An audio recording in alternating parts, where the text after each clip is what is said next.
it's Larry Bryan here. Welcome to another video. This video is exciting to me because it is me featured on the Millennial Podcast. The Millennial Podcast you can find on iTunes. It's by Stefan. Stefan's one of my followers on Instagram, and he reached out to me and asked me to be on his channel and asked if he could interview me about my life with cystic fibrosis, my story growing up with it, and iPhone development as I created the iPhone app for the CF community.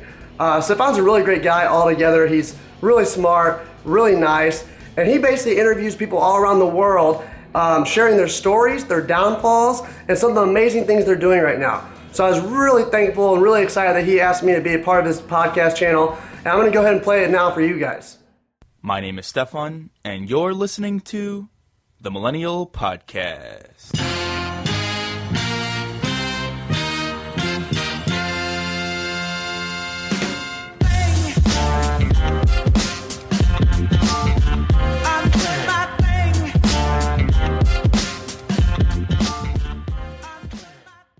Today on the show, I have a special guest, Brian King.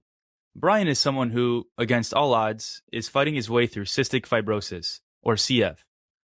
For those of you that don't know what CF is, it is a genetic condition that affects about 30,000 Americans. Although I'm sure Brian can explain it better, CF causes a misfolding of a protein that regulates salts in your body. As a result of the genetic mutation, which is found on the 7th chromosome, patients experience labored breathing, frequent respiratory infections, and other abnormalities that can lead to decreased life expectancy.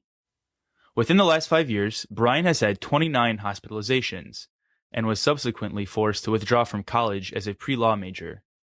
However, that didn't stop Brian from realizing his full potential. For the past year, Brian has been teaching himself how to make iPhone apps and, as a result, innovated one of the first, if not the first, mobile application for patients to track their own health in a centralized format. I'm super glad to have you on the show, Brian. How's it going? Thank you. It's going well. How are you? Good. Over here, just recording the podcast in my basement. So, yeah. What a time. All right. So the first question I have for you is, kind of your background. What's your story? How did your fight with CF or cystic fibrosis begin? Yeah, I was diagnosed with cystic fibrosis at 6 weeks old. I'm now 25, and I grew up pretty normal. I stayed active all my life. I played basketball, baseball, lacrosse all throughout high school. I never had any problems. I did my breathing treatments that are required daily. I took enzymes with meals to help digest food, and I actually never told any of my peers, my friends, my girlfriends, none of that, I had CF. Of course, my family knew, but that was about it. So then I go to college, and I went away to college. I didn't want to, typical freshman in college. I didn't want to be near my parents, and I guess I did not get the food that I was having at home. I did not sleep as well I did at home, and I never had to study in high school or anything. I just kind of things kind of clicked with me. So in college, I had to learn how to study. That was pretty hard. And anyway, stresses like that, plus going to a big university. I went to Mizzou. They had a lot of germs that came in from all around, and that put a damper on my immune system, and therefore I got sick. So after my freshman year, I got sick for the first time in my life. I was hospitalized for 3 weeks, and my lung function dropped from the 90s, percentage-wise, to 36%.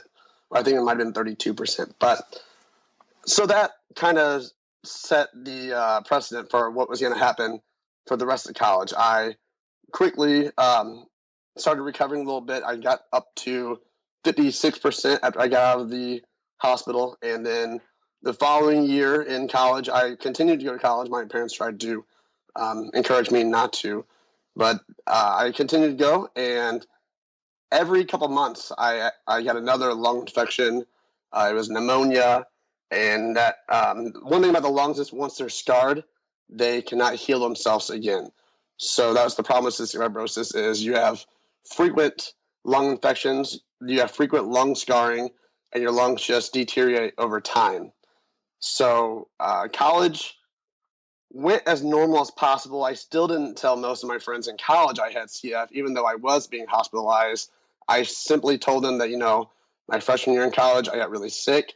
I scar my lungs a lot. They can't recover, and therefore it's easier for me to get sick. So I try to explain it as simple and realistic as I could to them without giving it a label.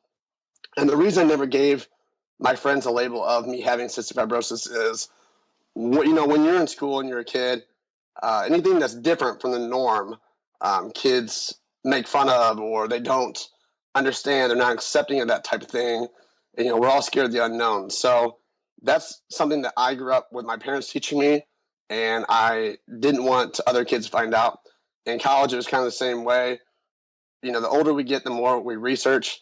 And if you were to research cystic fibrosis, it's going to tell you all the stereotypes of the disease and what it's like. But every patient that has CF is their own individual and affects them in a different way. So if I'm going to be the one to tell you I have it, I'd like to tell you how it affects me. I don't want you to have to read about something that you are automatically going to assume I have, even though it's not true. So as college went on, I did well in school. I didn't let my health affect me at all. I still had a normal social life. I still did all that stuff that normal college students would do. And yet I still had hospitalizations. And as the fourth year of college came, at that point I was going in the hospital every month at that point. And I ended up getting diagnosed with something called ABPA, which is allergic bronchopulmonary aspergillosis. And basically it's a fungal infection like the lung infection. And that really hurt me. I ended up being on prednisone for quite some time, a little bit over a year. And with the prednisone on board, with my body that's already had a weakened immune system, I actually ended up being hospitalized every 2 weeks, for 2 weeks at a time, but every 2 weeks for over a year and a half. And because of that, at that point, I did have to drop out of college. I had about 18 to 21 hours left till I got my degree. It just got to the point where I spent more time in the hospital than I did, in class, and it was hard for me to keep up. It was hard for the professors to give me the work and try to teach it to me on the times I'm out. And so for a year and a half, I was stuck at home. I was sick. By the 10th day, I get discharged from the hospital. By the 10th day after that, I already started feeling sick again. I'd get fevers. I'd get chills. My weight would drop. My oxygen would drop. Things like that. At that point, the doctors told me I would be on oxygen the rest of my life, and I would also be on insulin the rest of my life every time I ate meals due to the prednisone raising my blood sugars. They said that sped up the process, but what is prednisone, if you don't mind me asking? Yeah, prednisone is a steroid, corticosteroid. So the main function of it is to decrease inflammation, but it has a lot of side effects. It has side effects like retaining water, your blood sugars raise, your mood can be different. You can have depression, all kinds of things like that. Excuse me. But with me, it definitely made me retain water. It raised my blood sugars to the point where I needed insulin.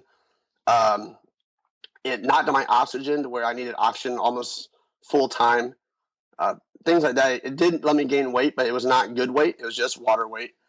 So a lot of things happened. It also raised my heart rate to the point where I needed a calcium channel blocker, which is a pill. I would take this pill 3 times a day in order to get my heart rate back to a normal level. So that's how I lived for over a year and a half. It was basically in the hospital and at home. Couldn't do much at home because I did need the oxygen. And I was the stubborn patient. I was the patient that said I was going to fight all this. I wasn't going to be on oxygen the rest of my life. I wasn't going to be on insulin the rest of my life. I had 4 different doctors tell me that at 2 different hospitals that was the case. And one doctor, just as I was in denial, has simply said, this is the way cystic fibrosis is, and there's nothing you can do about it. So towards the end of that year and a half, the last year and a half where I was sick, I felt really unproductive. In college, I did go full-time as a student. I also had a job at a law firm working part-time. So I had nothing at that point where I was sick. And so I wanted to take up something that I found interesting and that I could show other people. And so that's where I figured I want to do app development. We're always on our phones. We're always using apps, and we're always wondering what the next best app is going to be. And I thought that would be a great way to keep me busy and at least keep my mind off my health, I guess you'd say. So I ended up getting a textbook about app development. I ended up looking online and whatever I could find, tutorials, video tutorials, forums, all that to learn. And I slowly started learning. I wanted to learn for the iPhone, and I read somewhere that was the best way, but I wanted to learn for the iPhone because I had an iPhone. And I slowly actually started getting healthier at the same time. I got in touch with someone that introduced me to some natural therapy. They're called essential oils, that basically you just diffuse them into the air, and these oils are known to treat different symptoms and conditions. And so along with the oils, along with eating at home and resting, and along with me being distracted by the learning how to develop iPhones, I also made it to the gym a little bit, and I exercised. And all in all, now I'm here. I haven't been in the hospital for over 17 months.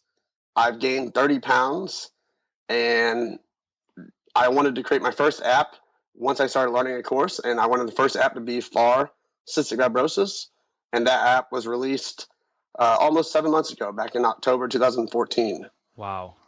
I don't even know what to say, Brian. I mean, it's very commendable, and I applaud you for, kind of biting the bullet and dropping out of school and finding a new passion and trying something else, and perhaps trying something even more world-changing than becoming a lawyer. You're slowly changing the fabric of CF patients across the United States, and that's very awesome. So I appreciate that a lot.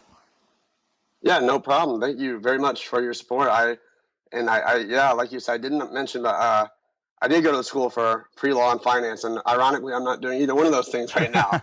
I guess you're doing a little bit of finance, buy low, sell high with your iPhone apps. Right. That is true. Okay, so next question is, obviously, I would say most of the people in this audience don't have cystic fibrosis, so put us in your shoes. What does it feel like to have CF? What can you compare it to? I would say it really depends on your lung function. Once you drop below about 60% of your lungs, right now I'm at 40%. So I don't think I mentioned, but back then I did drop down to 26% for over that year and a half, which basically means I can't use any more of my lungs than 26% at that time. And luckily I did get to 40%, but it wasn't until I dropped below 60 that actually really took a toll on my everyday life, how I went about doing things, and my thought process. So you really realize you have a hard time once you drop below that. And other people have said, though, that when having CF, it's as if you were breathing through a straw all the time for normal people. So I've never breathed through a straw myself because I do have it. But such as the ALCS challenge and stuff like that, there has been challenges where, you breathe through a straw for, I think it's 5 or 10 minutes. Okay, so kind of comparing it to a straw, but perhaps not for everyone. Correct. Yeah, if you were just take a person with a normal set of lungs and you were to breathe strictly through a straw for a certain amount of time, that's what it's supposed to be like having CF. Would you say it's kind of like suffocating at some points? Oh, yes. Yeah, definitely suffocating. And as life progresses, you suffocate even more. Yeah. So I guess you'd have to develop kind of like a very chill and Francois personality to kind of alleviate the stress, because stress might cause you to panic, and that could be detrimental to you if you have a flare-up. Definitely. I was always raised to be very positive, be very optimistic. A lot of times when you're younger with CF, they encourage you not to go somewhere where there's a lot of germs. And my parents actually encouraged the opposite. They said, live life to the fullest, live as if it was your last day. And so I think that's helped a lot. If you don't really think about being sick all the time and you don't let it get you down, then you have a fighting chance. That's some good food for thought right there. So since your diagnosis, what are some of the things that have changed, or are there things that you perhaps can't do that you used to be able to? Of course, yeah. Since I was diagnosed at birth, like I said, I did take enzymes every meal, digest food. I did do breathing treatments twice a day to keep my lungs healthy. But I was able to live a normal life besides that. But now I do actually, let others know I do have CF because I do have to stay strict on my treatments. I have to make sure I eat enough food to give my body energy to fight infections. And, I can't play the sports I used to play. I used to play lacrosse, which is very cardio intensive, and that's not something I can do. Right now, I have to watch my workload at the gym. If I work over an hour, hour and a half, I can really get sick. I know there's been times where I've worked 45 minutes at the gym, and just depending on how hard an exercise I do, maybe one that's more taxing than others, then it can actually make me sick for 1, 2, maybe 3 or 4 days after that day, where I'll need supplemental oxygen just to recover. So yeah, sleep's very important for me now, and eating's very important. Keeping the house clean is very important, and all those things I didn't have to worry about before.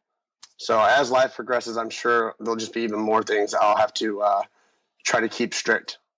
Interesting. Yeah, I've actually looked at your Instagram, and for those of you that don't know, his Instagram tag is at Defy to Breathe. I've seen that you've been working out hard at the gym. Why you've been working out so hard, and what has been the driving force for your fitness goals? Yeah, there's a couple reasons. The first is that I'm really fascinated by putting in work each day at something and progressively seeing the results. I think that's great. A lot of things that we go through life, we kind of like, you're going to go to school, you're going to go to college, you're preparing for your future job, but you don't really know exactly what it's going to be, and it's a risk. You don't know for sure you're going to get that job. But something where the gym, if you go there, you lift the weights, you eat your nutrition right, you're going to see results. And I think that's awesome to see, especially someone with a disease that's known to be progressively getting worse and deteriorating your lungs. It's nice to see positive results on the outside. The second is that I've stayed active all my life, and I really think that's a huge contributing factor to why I stayed healthy for so long.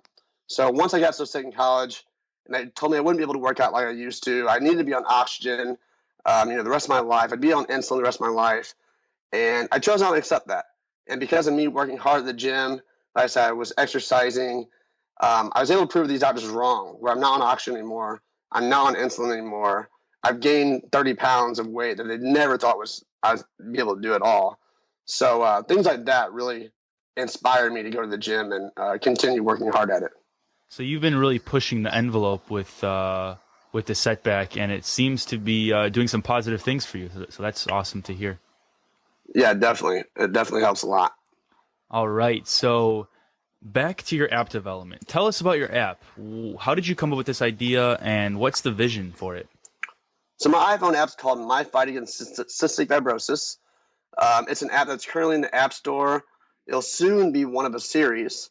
While I was recovering at home, like I said, I was so sick. I realized that I had been tracking my health a lot, and tracking my health stats each time I go to the doctor and do some type of procedure, as whether it's a lung function test or maybe a CAT scan or a surgery I needed, something along the lines of that. And I had been contacting a lot of people in the forums of cystic fibrosis patients, and stuff like that's something I never had to do before.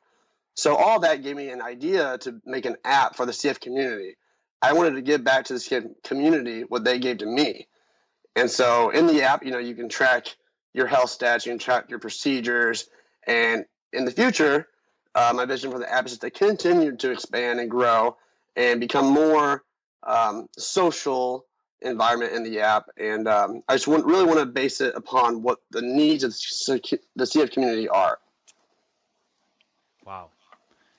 Interesting.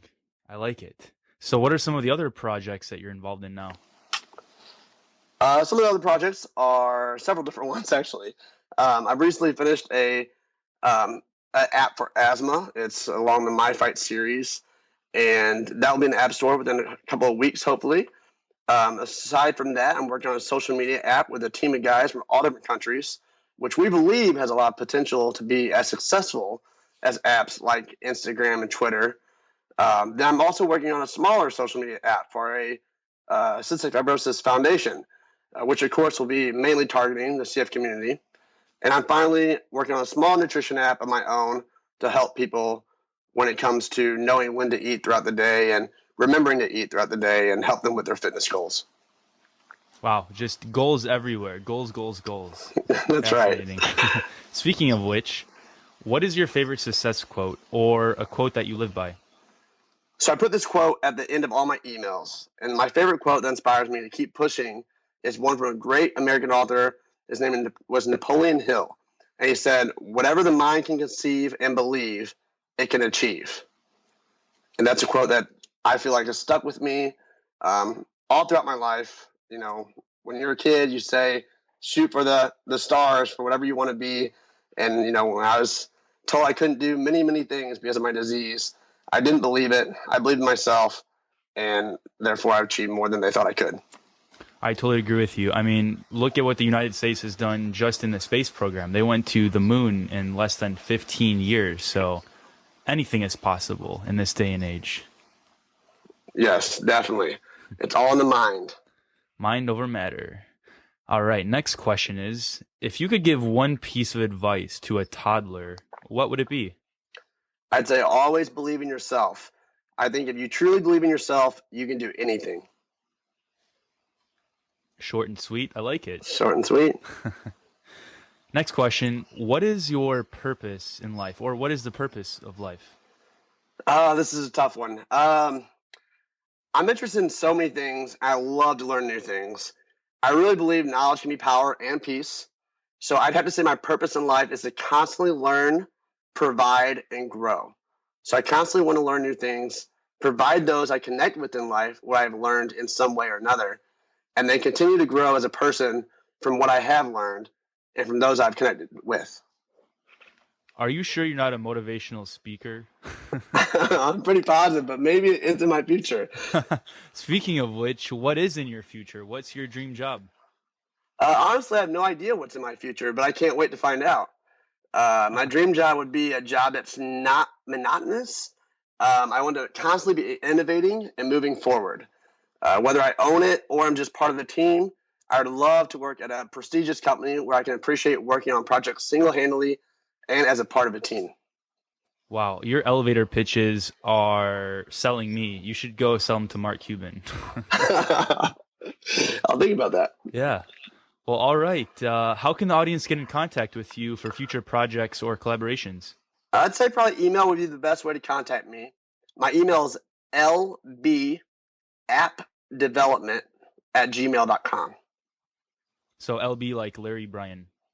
Yes, and then app, A-P-P, and then development@gmail.com. All right. Well, thanks, Larry, for taking some time out of your day to, help out and talk about your fight with cystic fibrosis. It was a very interesting talk, and I hope some people will get in contact with you for future collaborations. I hope so, too. Thank you very much for having me. All right. Well, there you have it, folks. Brian King, CF warrior, self-made software guru, and fitness enthusiast. This is Stefan signing off from the Millennial Podcast. You've just listened to the Millennial Podcast. Thanks for tuning in. Oh, and don't forget to hit the subscribe button, or else. Get that style check, put it in pockets till I get back. Going downtown to see a man, and I ain't got time to shake your head. Get that style check, put it in pockets till I get back. Time and time waits for no man, and I ain't got time to shake your head. If you liked it, go ahead and press the like button down below. Comment if you have any suggestions on what you'd like to see next. And go ahead and subscribe if you like my channel, guys. And I hope to see you in the next video. See ya.